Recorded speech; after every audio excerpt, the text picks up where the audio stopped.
Il y a quelque temps, j'ai réalisé une vidéo dans laquelle je vous proposais l'étude d'un texte dont nous avions vu qu'il était rempli d'erreurs d'interprétation, ce qui m'avait permis de faire ressortir certains pièges à éviter lorsqu'on se lance dans une recherche. Aujourd'hui, je souhaiterais donner le change et vous proposer l'analyse d'une vieille légende avec un angle de lecture symbolique qui me paraît satisfaisante, afin d'illustrer la façon dont on peut rechercher le sens profond d'un mythe ou d'une légende en s'aidant de l'histoire et des éléments factuels dont nous avons connaissance.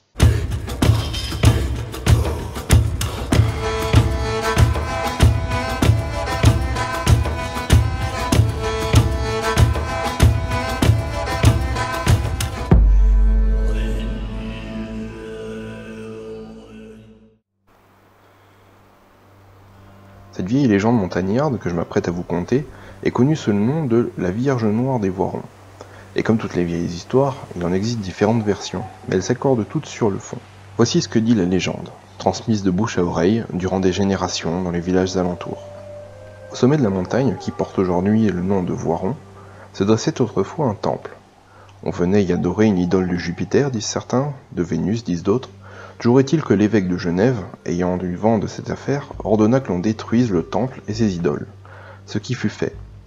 Mais quelque temps plus tard, un énorme sanglier solitaire apparut et commença à dévaster la région. Envoyé, disait-on, par Satan lui-même, il attaquait paysans, forestiers et voyageurs, les mettant en pièces lorsqu'ils refusaient d'abjurer leur foi. C'est alors qu'un certain seigneur de Lanvin, connu pour son habileté à la chasse, décida de mettre un terme aux méfaits de la bête. Il organisa une battue afin de débusquer et mettre à mort l'animal diabolique. Ils le trouvèrent finalement et l'attaquèrent. Mais au lieu de fuir, le sanglier résista et riposta si vivement à ses assaillants que les gens du seigneur de Lanvin s'enfuirent apeurés, le laissant seul face au monstre. Celui-ci chargea, mettant à terre le cheval et son cavalier. Blessé dans sa chute et face au sanglier qui s'apprêtait à lui porter le coup de grâce, le seigneur invoqua comme un dernier espoir la Sainte Vierge. Et le miracle se produisit, celle-ci apparut et repoussa l'animal, ce qui permit au noble chevalier de se retirer avec la vie sauve. Alors, celui-ci se jura de bâtir une chapelle en l'honneur de la sainte à l'endroit même où celle-ci lui avait sauvé la vie. Et c'est ainsi que la chapelle fut construite. Puis on y plaça une Vierge noire, ramenée de Terre Sainte par un croisé. Quant au sanglier, on raconte qu'un jour, il commit l'imprudence de pénétrer dans la chapelle. Ainsi captif, il fut mis à mort devant l'autel et, dès lors, la montagne redevint calme et la chapelle un lieu de pèlerinage. Donc voilà ce que dit la légende. Maintenant on va essayer de l'interpréter en commençant par le temple païen. Alors ce temple a-t-il seulement réellement existé?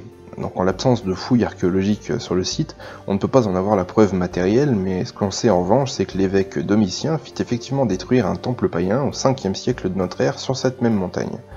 Montagne qui regorge de sources naturelles, et à son pied, non loin du lit d'un ruisseau qui prend sa source dans les hauteurs, se trouve même un dolmen du néolithique, qui témoigne donc d'une occupation très ancienne du site.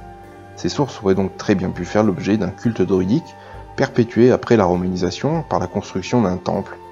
On notera au passage qu'une source se situe justement en dessous de la chapelle censée avoir succédé au temple. Que sait-on de cette chapelle justement? Alors il est attesté qu'à partir de 1451, elle fut bâtie sur les terres d'un certain Louis de Langin, donc on notera l'analogie du nom de ce seigneur avec celle du chevalier qui a combattu le sanglier de notre légende.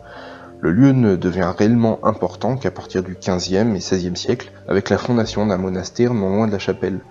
L'installation de monastères ou d'abbayes était parfois le fait du hasard, de l'attribution des terres par un seigneur local qui faisait par là acte de foi, les moines s'occupant en échange de la terre en menant, comme ce fut souvent le cas ici dans les Alpes, des campagnes de déforestation et de création d'alpages.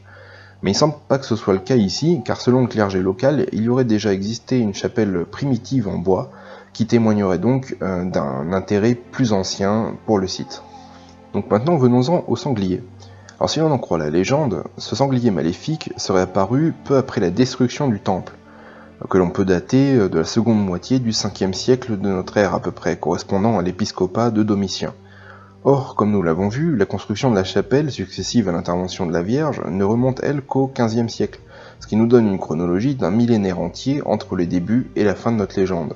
Donc une durée de vie étonnamment longue pour un sanglier, n'est-ce pas? Fut-il envoyé par le diable? Et là réside la clé de compréhension de cette légende, car si les lieux sont réels, le sanglier, tout comme le chevalier de Langin et la chronologie sont purement symboliques.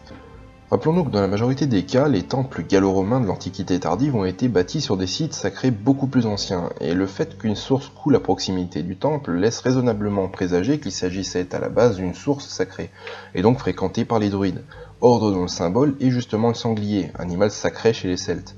Tombé en disgrâce lors de la christianisation, suivant la logique de diabolisation des divinités et symboles païens, le sanglier est donc devenu un symbole des anciennes croyances et divinités que l'on associait de fait à l'esprit malin, à Satan qui a la capacité de se métamorphoser autant en Vénus qu'en sanglier. Or, il est évidemment beaucoup plus moral et acceptable de faire combattre le vaillant chevalier contre un monstrueux sanglier assoiffé de sang chrétien que contre une déesse à la beauté inégalée. Le chevalier chasseur, quant à lui, incarne cette volonté évangélisatrice qui gagna toute l'Europe en ce 5e siècle, profitant de l'agonie de l'Empire romain et qui trouvera son apogée sous le règne de Charlemagne quelques 3 siècles plus tard. Signe que la christianisation fut un processus long, pénible et même dangereux pour les porteurs de la nouvelle foi, tout comme le vaillant chevalier faisant seul face à la bête. L'intervention de la Vierge pour mettre en déroute le sanglier représente le triomphe de la nouvelle foi au Moyen-Âge. Il ne pouvait être que le fruit d'un miracle à l'échelle continentale et même universelle, prouvant par sophisme que le nouveau Dieu était légitime justement parce que son culte s'est imposé. La construction de la chapelle étant le signe de la victoire de cette nouvelle foi triomphant du mal, entre guillemets. Cette légende est donc une manière d'allégorie. Il faut rappeler que jusqu'à une période récente, une grande partie de la population rurale n'était pas ou quasiment pas lettrée, et donc le moyen de transmission de la culture populaire se faisait encore à l'oral, y compris dans le religieux par l'intermédiaire de la messe. Cette allégorie enseigne donc le triomphe de la vraie foi, toujours entre guillemets, sur les idoles diaboliques des méchants polythéistes. Le triomphe de la morale chrétienne en somme incarné dans la figure du sieur de l'engin qui décide courageusement d'affronter le mal incarné dans la bête, pour en délivrer le pays et ses habitants, donc héros après avoir survécu, ou martyr s'il avait péri. Le lieu de cette lutte symbolique se situe au sommet d'une montagne, et ce détail n'est pas non plus anodin, car si au 5e siècle, Genève, située non loin de là dans la vallée, était déjà totalement christianisée, son fanum gallo-romain détruit puis remplacé par une église, ce n'était pas encore le cas des campagnes environnantes, et particulièrement dans les vallées montagnardes isolées par nature.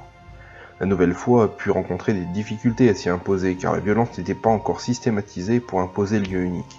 Les vieux temples étaient alors certainement toujours visités et les coutumes païennes toujours observées par une partie de la population, ce qui ne manquait pas de faire enrager les membres du clergé qui exigèrent de leurs ouailles les plus zélées qu'elles aillent abattre ces souvenirs d'un monde ancien, afin d'entériner la victoire du Galiléen sur le vieux sanglier celte, et ce jusqu'au sommet des montagnes. Mais nous autres, très libres esprits, ne devrions-nous pas nous reconnaître dans ce sanglier, indompté et insaisissable, accusé de tous les maux, car libre et sauvage, refusant de plier devant le sceptre et la croix, car malgré tous les efforts de chrétiens, ils ont bâti là une chapelle et un monastère, afin d'être sûrs que les vieux dieux païens ne reviendraient pas. Mais en réalité, ils ne sont jamais partis bien loin. Ils sont restés là, immobiles, dans la forêt, derrière chaque pierre, sous chaque feuille, et dans chaque goutte d'eau qui jaillit des sources, et dans la neige sur laquelle se reflète la lumière du soleil vaincu.